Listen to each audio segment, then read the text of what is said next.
I'm sorry I missed last Sunday.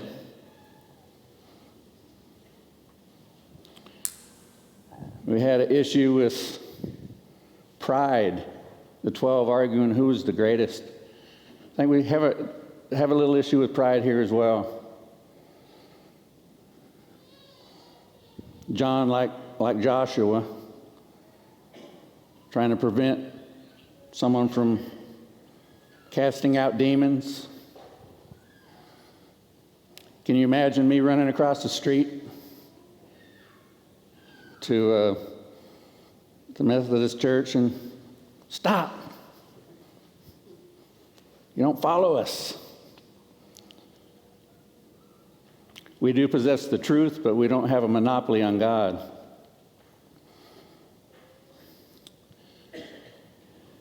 Can you imagine? Well, I'm sure you would all think I was crazy if I did that. Come back and tell Father I tried to stop them. What would they think of me? What kind of effect did I have on them if I would have done that? Or you? You might choose to go to a different mass, one that crazy deacon's not preaching at.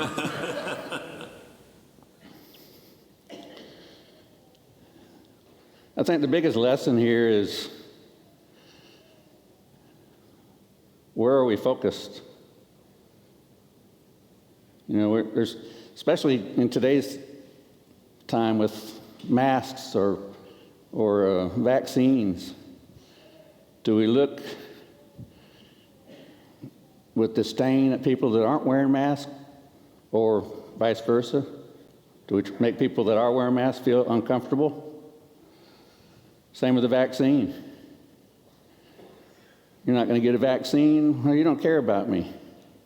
Or I'm not going to get a vaccine because maybe I care about you. Do we judge? Or are we focused on our relationship with Christ? Are we focused on his last commandment, to love as I have loved? You've seen how much he loved. Do we give our all? Or are we're worried about status? Or are we worried about the people across the street or the wrong direction?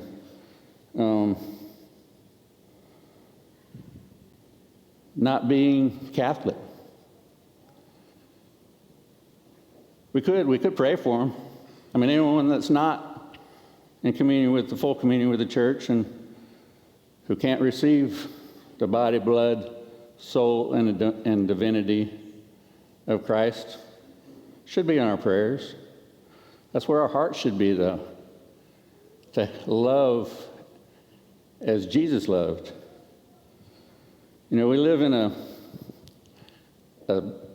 a evil world. It's all around us. We're inundated with it. Our country's falling apart. Our church is plagued with, I'll go ahead and say, evil deacons, priests, prelates, who either lost their supernatural faith or never had it. Are we indifferent to that? How does that affect us? What are we doing about it? I hope we're at least praying. We can let our voices be heard and stop some of this evil. That's what we're called to do. I'm sure y'all heard the phrase, put on the armor of God. Are we wearing that armor?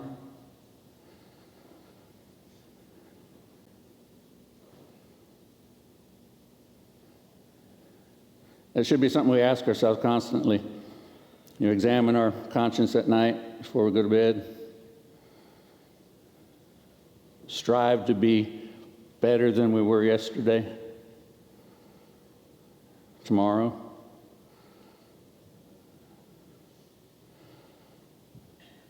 One thing I always think about when I examine my conscience is being able to hear those words, "Well done, my good and faithful servant. And maybe the fear of hearing anything other than that keeps me pushing on.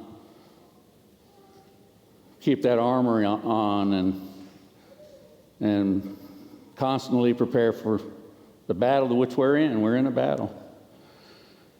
He already won the war. If we choose to follow his last commandment and love like he loved, we won't be judging. We won't be worried about what so-and-so's doing or not doing, and more focused on what we're doing or not doing. You know, cut off your hand if it causes you to sin, or pluck out your eye if it causes you to sin, or cut off your foot. You know, we don't need to be going and cutting off body parts, but we need to be mindful of our actions with our hands, of where our feet are taking us, of what we choose to look at. If we're constantly mindful of that, if you do like me and keep those words, "Well done, my good and faithful servant," always in the back of your mind, and strive to love as he loved, can you imagine if just us here, if we all did that constantly, what kind of change we can make in just our community?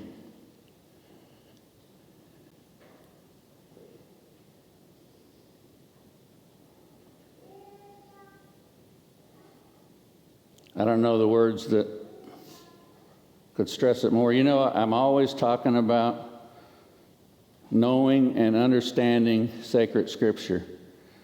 And really that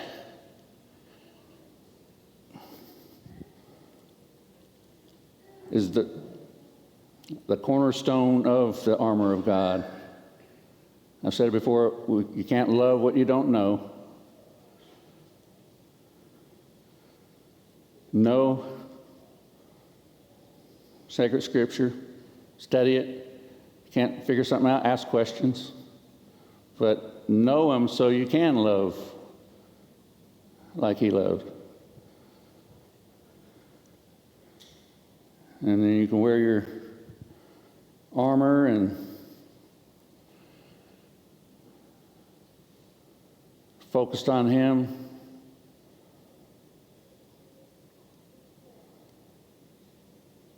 Be ready to just love as he showed us to love, and serve him with the love that you have in your heart, because you understand who he is, what he's done for us, and what we're called to do.